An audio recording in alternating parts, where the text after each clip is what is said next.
Hi, ఎలా ఉన్నారు? అందరూ బాగున్నారా?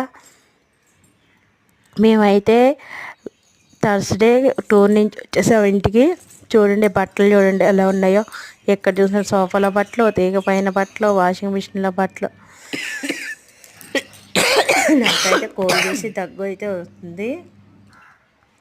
వస్తుంది, ఫీవర్ కూడా వచ్చింది నాకు. వాషింగ్ మిషన్లో కొన్ని బట్టలు వేసాం. వాషింగ్ మిషన్ లేట్ అవుతుందని కొంచెం హ్యాండ్ వాష్ కూడా చేశాను, అయినా ఇంకా అవ్వలేదు బట్టలు.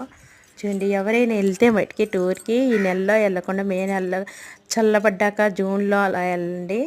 చాలా వేడిగా ఉంది బాబాయ్, ఎక్కడ చూసి ఎంత వేడిగా ఉందంటే చెప్పలేనంత వేడిగా ఉంది. ఎలా అయితే మేము సక్సెస్ఫుల్గా టూర్ అనేది పూర్తి చేసుకొని వచ్చాం. Thank you for watching. ఈ వీడియో నచ్చినట్టయితే లైక్ చేయండి, షేర్ చేయండి, సబ్స్క్రైబ్ చేసుకోండి.